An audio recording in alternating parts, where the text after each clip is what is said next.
അതിന്റെ പ്രശ്നം റിട്ടേണിംഗ് ഓഫീസറുടെ ഡിസ്ക്രിപ്ഷനാണ്.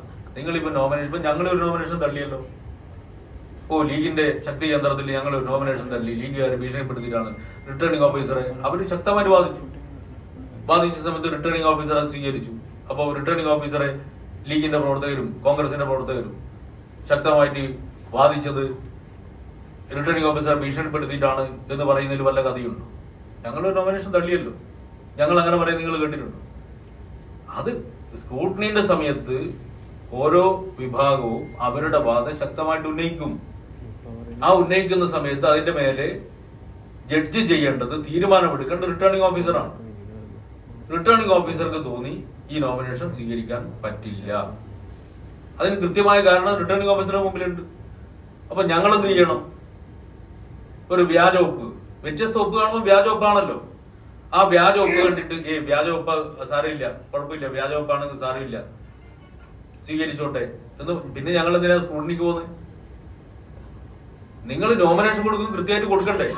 ഒരേ നോമിനേഷൻ പേപ്പറിൽ വ്യത്യസ്ത ഒപ്പിടുമ്പോ അത് മറ്റുള്ളവർ ശ്രദ്ധിക്കും, നിങ്ങൾ ചിന്തിക്കണ്ടേ? നിങ്ങൾ കള്ളയൊപ്പ ഇടുന്നുണ്ടെങ്കിൽ ഒരേപോലെ കള്ളയൊപ്പ് ഇട്ടാ പോരെ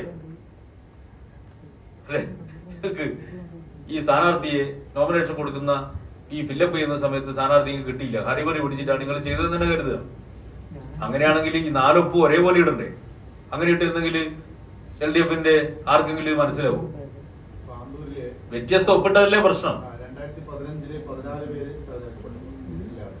അപ്പൊ പിന്നെ 20 അത് 7 പേരായി. ഇപ്പൊ 2 പേര് മാത്രമേ.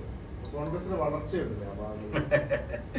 കഴിഞ്ഞ തവണ നിങ്ങൾ എതിരില്ലാതെ തെരഞ്ഞെടുക്കപ്പെട്ടു എന്ന് പറയുന്ന വാർഡില് മത്സരിച്ചു എന്ന് പറഞ്ഞിട്ട് വലിയ വീമ്പളക്കി മത്സരിച്ച വാർഡിലെ വോട്ടിംഗ് നിലയാണ് നിങ്ങൾക്ക് പറഞ്ഞായിരുന്നു. കേൾക്കണോ? മത്സരിക്കാൻ ആളില്ലെന്ന് ഞങ്ങൾ പറഞ്ഞില്ലല്ലോ. ആന്തൂരിൽ കോൺഗ്രസ് ഇല്ലെന്ന് ഞങ്ങൾ പറഞ്ഞിട്ടില്ലല്ലോ. ആന്തൂരിൽ കോൺഗ്രസ് ഉണ്ട്, പക്ഷെ മത്സരിക്കാൻ ആളില്ല. ആ മത്സരിച്ചാലും ഇല്ലെങ്കിലും കോൺഗ്രസിന് അത്ര. ഞാൻ ചോദിക്കട്ടെ, എന്തുകൊണ്ടാണ് ആളില്ലാത്തത്? മത്സരിക്കുന്ന സ്ഥലത്ത് ഞാനാണ് സ്ഥാനാർത്ഥിയെങ്കിൽ മത്സരിക്കുന്ന സ്ഥലത്ത് എനിക്ക് 50 വോട്ട് 40 വോട്ടേ കിട്ടൂ. അപ്പൊ ഞാൻ ചിന്തിക്കും, എന്തിനാ ഞാൻ വെറുതെ മെനക്കെടുന്നേ? 40 50 വോട്ട് കിട്ടുന്ന ഒരു സ്ഥലത്ത് പോയിട്ട് ഒരു മാസം വീട് കയറി നാട്ടിൽ മുഴുവൻ ബോർഡും വെച്ച് പണവും ചെലവഴിച്ച് തെരഞ്ഞെടുപ്പിൽ പങ്കെടുക്കണ്ടേ? അതിൽ വേണ്ടെന്ന് കോൺഗ്രസിന്റെ സാധാരണ പ്രവർത്തകരോ അല്ലെങ്കിൽ അനുഭാവികൾ ആരെങ്കിലും ഉണ്ടെങ്കിൽ അവര് തീരുമാനിച്ചു കഴിഞ്ഞാൽ അവരെ കുറ്റം പറയാൻ കഴിയോ? അതാ ഞാൻ പറഞ്ഞത്. നേരത്തെ മിക്കവാറും എല്ലാ വാർഡുകളിലും എതിരില്ലാതെ തെരഞ്ഞെടുക്കപ്പെട്ട സ്ഥലത്ത് മത്സരിച്ചു കോൺഗ്രസ്. മത്സരിക്കാൻ വേണ്ടി ഞങ്ങളും പ്രോത്സാഹിപ്പിച്ചു, മത്സരിക്കട്ടെ. മത്സരിച്ചു, കിട്ടിയ അനുഭവം എന്താ?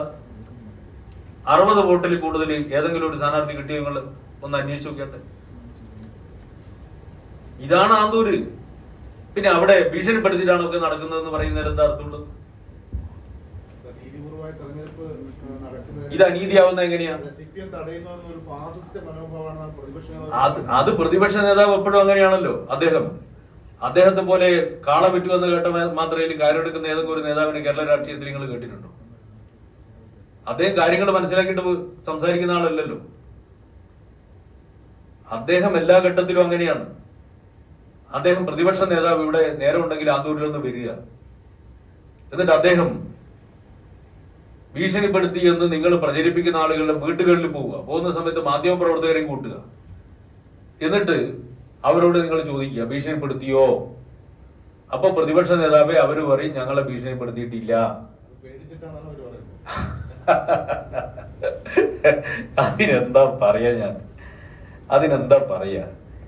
ഇങ്ങനെ ബാലിശമാകല്ലേ പ്രതിപക്ഷ നേതാവ്? അങ്ങ് പ്രധാനപ്പെട്ട ഒരു നേതാവല്ലേ, ബാലിശമായി സംസാരിക്കരുത്. അതാണ് ഞാൻ പറഞ്ഞത്. മീശ വിരിക്കുന്നു, കണ്ണ് മിഴിക്കുന്നു.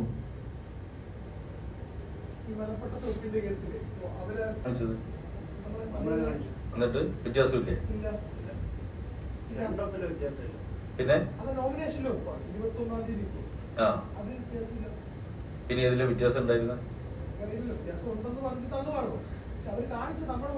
രണ്ടൊപ്പല്ലല്ലോ, 4 ഒപ്പ് 4 വ്യത്യസ്ത രീതിയില്ല. അതിന് സംഭവിച്ചിട്ടുണ്ടാവും. നിങ്ങൾ ഞാൻ വെറുതെ പറയല്ല, സംഭവിച്ചിട്ടുണ്ടാവും. എന്താണ് ഞാൻ പറഞ്ഞത്? സംഭവിച്ചിട്ടുണ്ടാവും. ഓരോ ഒപ്പാണ് അതായത് അഫിഡവിറ്റിലുള്ള ഒപ്പാണ് യഥാർത്ഥത്തിൽ സ്ഥാനാർത്ഥി ഇട്ടിട്ടുണ്ടാവുക. സംഭവിച്ചിട്ടുണ്ട്. അതിന്റെ യാഥാർത്ഥ്യം ഞാനത് പരിശോധിച്ചപ്പോൾ എനിക്ക് മനസ്സിലാക്കാൻ കഴിഞ്ഞ വസ്തുത മാത്രമാണ് ഞാൻ പറയുന്നത്. അഫിഡവിറ്റിലുള്ള ഒപ്പ് സ്ഥാനാർത്ഥി നേരിട്ടിട്ടുണ്ടാവും. കാരണം അത് റിട്ടേണിംഗ് ഓഫീസറുടെ മുമ്പിൽ ഇടേണ്ട ഒപ്പാണ്. മനസ്സിലായി? മറ്റുള്ള ഒപ്പ് വേറെ ആരും കിട്ടും. ഇതാണ് സംഭവിച്ചത്. അതുകൊണ്ടാണ് ഇങ്ങനെ വ്യത്യസ്ത ഒപ്പ് വന്നത്. ആ സ്ഥാനാർത്ഥി വന്നിട്ട് ഒപ്പ് വെച്ചപ്പോ അത് ചിലപ്പോൾ നിങ്ങൾ പറഞ്ഞത് ശരിയായിരിക്കും. ചിലപ്പോൾ ടെൻഷൻ കൊണ്ട് ഈ ഒപ്പുകളുമായിട്ട് ഒരു വിധത്തിലും സാമ്യമില്ലാത്ത ഒപ്പ് വന്നു. പക്ഷെ ഒരൊപ്പ് മാത്രമേ സ്ഥാനാർത്ഥിയുടെ ഒപ്പ് എന്ന് പറയാൻ വേണ്ടി കഴിയുന്ന ഒപ്പ് ഉണ്ടാവും. വാസ്തവം പരിശോധിച്ചു. സ്ഥാനാർത്ഥി കാര്യങ്ങളൊക്കെ പറഞ്ഞിട്ട് ഓത്തിൽ മാത്രമല്ലല്ലോ സ്ഥാനാർത്ഥി ഒപ്പിടുന്നത്, മറ്റുള്ള നാട്ടുകാരിലല്ലോ ഒപ്പിടുന്നത്. അപ്പൊ ഇത് ഫില്ലപ്പ് ചെയ്യുന്ന ഏതോ ഒരു വിദ്വാൻ നേരെ ഇതൊക്കെ അങ്ങനെയൊക്കെ മതി വിചാരിച്ചിട്ട് കാഷ്വൽ ആയിട്ട് ഒപ്പിട്ട് പോയി. അതാണ് സംഭവിച്ചത്. നിങ്ങൾ എന്നോട് ഇങ്ങനെ പറയണ്ട. നിങ്ങൾ രഹസ്യമായി കോൺഗ്രസ്സുകാരോടൊന്ന് സംസാരിച്ചു അവിടെയുള്ളവരുണ്ട്. അപ്പൊ അവരോട് നിങ്ങളോട് സത്യം പറയും. രഹസ്യമായി നിങ്ങൾ സംസാരിച്ചു. അതല്ല സംഭവിച്ചത് എന്താണെന്ന് നിങ്ങൾ നോക്കിയോ. നിങ്ങൾ ഈ ഒപ്പ് ഇട്ടെന്ന് പറയുന്ന ആളുകളുണ്ടല്ലോ, നിങ്ങൾ അവരെ നേരിട്ട് പോയിട്ടൊന്ന് കാണണം. അത് അവര് പറയുന്നതല്ലേ. സംഭവം എന്താ വെച്ചാൽ ഞാൻ നേരത്തെ പറഞ്ഞ പോലെ ഇപ്പോ ഒരു വീട്ടിലുള്ള 5 പേര് മത്സരിക്കുന്നു കരുതുന്നു. മത്സരിക്കാം. കാരണം മത്സരിക്കാൻ വേണ്ടി പറ്റുന്ന ആളുകളെ ബന്ധപ്പെട്ട വാർഡൊന്നും കിട്ടുന്നില്ല. അതുകൊണ്ട് പുറത്തുനിന്ന് പല സ്ഥലങ്ങളിൽ നിന്നായിട്ട് ആളുകളെ നോക്കുമ്പോൾ ആ പ്രദേശത്ത് ആകെ നോക്കുമ്പോൾ ഒരു കുടുംബമാണ്. ആ കുടുംബത്തിലുള്ള അച്ഛനും മക്കളും മക്കളും എല്ലാം ചേർന്നിട്ട് മത്സരിക്കുകയാണ്. 5 പേര്. ആ 5 പേര് മത്സരിക്കുമ്പോൾ ഈ വാർഡിലുള്ള ആള് പ്രപ്പോസറായിട്ട് വേണം. ആളെ കിട്ടുന്നില്ല. അതിനുള്ള വഴി എന്താ? ഏതാണ്ട് കോൺഗ്രസ് ആണ് അല്ലെങ്കിൽ വ്യക്തിപരമായിട്ട് ബന്ധമുണ്ട് എന്ന് തോന്നുന്ന ആളുകളുടെ വ്യാജ ഒപ്പിട്ടിട്ട് നേരെ നോമിനേഷൻ കൊടുക്കണം. ഇയാൾക്ക് ഇതറിയില്ല. ഈ പ്രപ്പോസ് ചെയ്യുന്ന ആൾക്ക് ഇത് ഇയാളുടെ ഒപ്പാണെന്ന് ഇയാൾ ഇങ്ങനെ പ്രപ്പോസ് ചെയ്ത് അറിയില്ല. ഇത് നോമിനേഷൻ ആണ് കൊടുത്തിട്ട് ഇത് അതിന്റെ ഡോക്യുമെന്റ് പുറത്തു വരുന്ന സമയത്താണ് ഇയാള് മനസ്സിലാവുന്നത് ഇങ്ങനെ ഒരാള് പ്രപ്പോസ് ചെയ്തിട്ടുണ്ട്. അപ്പോഴാണ് അയാളെ അയ്യോ ഞാൻ അങ്ങനെയൊന്നും ഒപ്പിട്ടില്ല. ഇതല്ലേ സംഭവിക്കുന്നേ.